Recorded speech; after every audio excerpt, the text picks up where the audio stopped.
Hi hello నమస్తే. నేను మీ positive with Prem. ప్రతి ఒక్కరు నా ఛానల్ సబ్స్క్రైబ్ చేసుకుని బెల్ ఐకాన్ క్లిక్ చేయండి.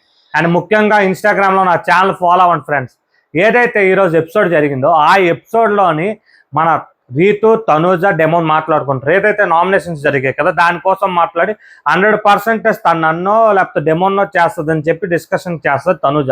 నాకు ఆడ అర్థం కాదు. తనూజ పర్సెప్షన్ కానీ తను ఆలోచించే అజంప్షన్స్ కానీ ఏవైనా తను కరెక్ట్ అనుకొని ఎలాగా చెప్పేస్తుందో నాకు తెలియడం లేదు. అస్సలు వచ్చి అక్కడ ఏదైతే దివ్య చేయాలనుకుంది ఎప్పటి నుంచో చేయాలనుకుంది, బట్ బర్నీ గారి కోసం తను ఆగింది. ఎందుకంటే తనతో ఒక బాండింగ్ ఏర్పాటు చేద్దామని. ఏదంటే కెప్టెన్సీ టాస్క్లో కూడా దీనికి తనూజకు చూపించారు వీడియో. అక్కడ కూడా అక్కడ తను నమ్మి తన పేరు చెప్పలేదు, బట్ అక్కడ వచ్చి తనూజ వల్ల అక్కడ ఆ రోజే తను కెప్టెన్ అవ్వలేకపోయింది. ఆ గేమ్ తను అలా మోసపోయిందని చెప్పి క్లియర్ కట్గా తెలుస్తుంది. బట్ ఎక్కడొచ్చి వీళ్ళని కూడా ఏదైతే మ్యాన్పులేట్ చేసి ఏదో మాట్లాడుతుంది నాకు కరెక్ట్ అనిపించలేదు. తను చేసేదని తిని చేయలేదు. తను చెప్పినట్టు దివ్య చెప్తుంది బర్నీ గారితో. దాని తర్వాత వెంటనే నేను తను చేసిందని నేను చేయాలంటే అక్కడ డెమోన్ నేను చేయలేదు తనకు ముందు, అండ్ డెమోన్కైనా తనకైనా నేను చేయాలని నా చేతిలో పని సంచాలకుగా నేను చేయాలంటే అప్పుడే చేద్దాం. డైరెక్ట్ నామినేషన్ చేశానంటే అక్కడ నాకు ఏదీ లేదని చెప్పవచ్చు. బట్ డైరెక్ట్ నామినేషన్ చేశానంటే నేను ఓపెన్గా చేశానని చెప్పి క్లియర్ కట్గా చెప్పుకుంది. అక్కడ ఏమీ తప్పు లేదు. ఎందుకంటే తిను తనూజ తప్పు ఉంది, దివ్య తప్పు లేదని ఎందుకు నేను చెప్తున్నానంటే ఏదైతే ఎమాన్యుయల్తో అంత పెద్ద గొడవ తను ఇదైందని చెప్పి వీళ్ళిద్దరికీ నాకు తెలిసి అసలు ఒక ఏదైతే ఫ్రెండ్స్ అవ్వచ్చు కాదనట్లేదు, కానీ గేమ్లో ఉండలేరా? మిగతా వాళ్ళ కోసం ఎలాగా ఆలోచిస్తున్నారు మీరు? అండ్ వచ్చి ఏదైతే నువ్వు ఆ మిస్అండర్స్టాండ్ చేసుకున్నావు అని తను సారీ చెప్పడం, తినొచ్చి నువ్వు లేదు నేనే తిను సారీ చెప్పేస్తున్నాడు. అసలు వచ్చి ఇన్ని రోజులు గేమ్ ఆడి నీకు గుర్తించలేనప్పుడు నువ్వు ఎంత బాధపడ్డావు ఏమని. బట్ అది నువ్వు మర్చిపోయి తనతో కలిసిపోవడం అనేది నాకు ఏదో కరెక్ట్ అనిపించట్లే. ఇది నాకు మాత్రం కరెక్ట్ కాదు. నువ్వు మళ్ళీ పామును పక్కన పెట్టుకొని నీకు బొస్సు కొట్టించుకున్నట్టు చేస్తున్నావు అని నాకు క్లియర్ కట్గా తెలుస్తుంది. అండ్ ఇది సుమన్ గారును బర్నీ గారు మాట్లాడుకొని తను కావాలని అన్ఫేర్ గేమ్ కావాలని స్లోగా నిజంగా పెళ్లి కూతురులా కూర్చొని బెట్ గేమ్లో సగం వరకు వచ్చింది గెలుచుకొని. ఎక్కడైతే నిన్నేంటంటే ఎవరైనా పరిగెట్టి ఆ నామినేషన్స్ చేసే దాంట్లో చీర కట్టుకొని వస్తారా, ఎలాగనుకుని టిక్కు అనుకుని చీర కట్టుకొని వచ్చింది. అలాగొచ్చింది అక్కడ స్లోగా నడిచింది అక్కడ అని చెప్పి క్లియర్ కట్గా లాస్ట్లో బిగ్ బాస్ కూడా మార్చారు. బట్ సాయి శ్రీనివాస్ అన్న వ్యక్తి రాకుండా ఉండాల్సింది, దానివల్ల వచ్చాడు. అక్కడ తనూజ మిగిలిపోయింది. కానీ తనూజ మిగిలిపోయిన దేవుడు అక్కడ ఉంటాడు కదా. ఎప్పుడు సేవ్ అని పెట్టిన మన బిగ్ బాస్ ఖచ్చితంగా తినైతే తన్నే చేస్తాదేమో, తిని నామినేట్ చేయాల్సిన వ్యక్తి తిను అని చెప్పి మనకంటే తెలివైనవాడు బిగ్ బాస్. ఎక్కడ ఎలాగ దెబ్బేయాలి ఎక్కడ ఎలాగ పోడాలో ఆయనకు తెలుసు. అది మాత్రం కన్ఫామ్గా అర్థమవుతుంది. ఇది అయింది. అండ్ నెక్స్ట్ మార్నింగ్ ఏదైతే వచ్చిందో అక్కడ అది ఒక ఫన్నీగా వెళ్ళిపోయి మంచి కంటెంట్తో గేమ్స్ మొదలు పెట్టారు, కెప్టెన్సీ కంటెంట్. ఈసారి కొత్తగా కాకుండా ఎప్పుడో రొటీనే ఏదైతే ఫోన్ల ద్వారా ప్రతి ఒక్కరికి బిగ్ బాస్ ఒక ఇది ఇస్తున్నాడు. ఒకసారి నువ్వు ఇలా చెయ్యి అలా చేయి అని చెప్పుకొని వచ్చి రెబల్స్ అని చెప్పి ఇద్దరు బిగ్ బాస్ పెట్టారు. అది సుమన్ దివ్య ఇద్దరు చాలా చక్కగా ఆడారు.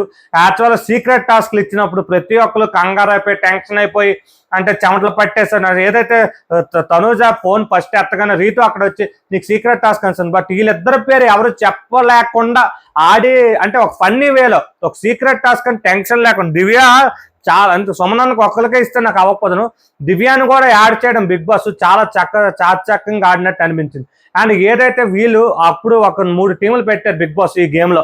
ఎవరు ఆరెంజ్ టీం వచ్చి ఎమాన్యుయల్, తనూజ, రాము, మన గౌరవ్. బ్లూ టీం వచ్చి బర్నీ గారు, డెమోను, రీతు, నిఖిల్ ఆడారు. అండ్ వచ్చి పింక్ టీం వచ్చి కళ్యాణ్ను, దివ్య, సుమను, సాయి శ్రీనివాస్ ఆడారు. పాపం ఎవరి టీంలోకి తీసుకోలేక ముగ్గురు పెట్టి ఒక్కొక్క మెంబర్ని తీసుకోమన్నారు. మనకు సంజన గారికి తీసుకోవడం, సంజన గారు సంచాలక పెట్టి ఆవిడ కెప్టెన్సీ కంటెండర్ తీస్తారు. ఈ గేమ్లో నిన్నైతే సాటర్డే ఎపిసోడ్లో ఏదైతే మన ఫస్ట్ వచ్చి సేఫ్ అంటే ఒక గేమ్ పెట్టారు బిగ్ బాస్. వీళ్ళు 3 టీంలో మంచి గేమ్ పెడితే అందులో బ్యాలెన్సింగ్ గేమ్లో గెలిచి మన ఎమాన్యుయల్ టీం ఆరెంజ్ టీం గెలిచి వాళ్ళకి వచ్చి సేఫ్ అంటే రెబల్స్ వాళ్ళకి చంపకుండా అవ్వడం. అంటే ఆల్రెడీ ఇప్పుడు కళ్యాణ్ చంపేశారు, అక్కడ వాళ్ళు చంపినా కూడా అవ్వకుండా వచ్చి పెట్టడం అయింది. ఏదైతే గ్రీన్ బ్యాడ్జ్ పెట్టారు. అండ్ నెక్స్ట్ వచ్చి ఏదైతే రీతు వచ్చి డెమోన్కి ఫుడ్ పెడుతుందండి. డెమోన్కి ఫుడ్ పెట్టినప్పుడు తనకి ఆల్రెడీ చెప్పారు. యాక్చువల్ నాకు అర్థం కాదు, తను అదే కరెక్ట్గా అడిగింది. దివ్య తప్పలేదు, నీకేం అన్విల్లింగ్ ఉందా, నీకేమైనా ఒంట్లో బాగాలేదా, అక్కడ నీకు ఆకలేస్తుందని నీ ఫుడ్ చూడగా నీకు తినాలి, అదే నువ్వే పెట్టుకొని నీ ఫుడ్ నువ్వు తినచ్చు కదా. మీ ఇద్దరి మధ్య మాట్లాడుకోకూడదని చెప్పారు. ఆ పనిష్మెంట్ ఏదో తను ఏదో పెద్దగా తను ఇవ్వాలంటే ఇంక నామినేషనో లేకపోతే ఇంకేదో చెప్పినట్టు ఇచ్చివచ్చు. బట్ దివ్య వచ్చి నువ్వు డెమోన్ చెప్పిన డెమోన్ చెప్పిన పాయింట్స్లోనే మూడిట్లో ఒకటి ఎంచుకున్నారు. అది నాగార్జున గారు ముందు మాట్లాడారు. నువ్వు వెయిట్ చేసావమ్మా అని దివ్యకి అడుగుతారు. దివ్యకి తప్పులేదు, దివ్య మాత్రం అక్కడ కరెక్ట్గా ఆడింది. నువ్వు దానికి వచ్చి ఫీల్ అయిపోయి వెళ్ళిపోయి అన్నం ముందు అంటే నీ ఇద్దరికి మాట్లాడద్దని చెప్తే అన్నం కుడి పెట్టుకోవడాలు, పక్కన కూర్చొని చేతులు పాముకోవడాలు అలాంటివి చేయడం అస్సలు కరెక్ట్ కాదు. ఏదంటే మన ఇద్దరికి మాట్లాడుకోవద్దు అన్నారంటే ఆ వీక్ నువ్వెవరో నేనెవరో దూరంగా ఉండమని అర్థం నాకు తెలిసి. అక్కడ దివ్య కరెక్ట్గానే మాట్లాడింది. తనకు వచ్చి కళ్యాణ్ మంచోడేనండి, కానీ కొన్ని విషయాలు గేమ్లో ఆలోచిస్తాడో లేదో తెలీదు. ఒక పర్సన్కి వెంటనే చెప్పాలనుకుంటాడు, రీతుకి చెప్తే అది అర్థం కాలేదని నాకు అర్థమవుతుంది. కానీ కళ్యాణ్ మాత్రం గేమ్ల పరంగా కొంత ఆడుతాడు, కానీ కొంచెం ఆలోచన పరంగా మాత్రం ఏదో తనకి అన్నీ తెలుసు, తను ఏదైనా ఆలోచన చేస్తే కరెక్ట్ అని చెప్పినట్టు ఆలోచిస్తాడని నాకు క్లియర్ కట్గా అర్థమవుతుంది. ఇదేంటి నేను జరిగిన ఎపిసోడ్. రాత్రి అలా గొసగొసలతో టాపిక్ ఎండ్ అయింది. మిగతా గేమ్లు ఎవరు కంటెండర్లు అయ్యారో ఎవరు అయ్యారో చెప్తే నేను ఇంకో రెండో టాస్క్ కూడా లైవ్ ఎపిసోడ్లో వేస్తారు. లైవ్లో కూడా ఇప్పుడు అవుతుంది. ఇంకా యాక్చువల్గా రెండో టాస్క్లో కూడా పాలు తాగిన టాస్క్ కూడా దివ్య ఉన్న మన సుమన్ గారు గెలిచారు. Thank you and support my YouTube channel positive with Prem.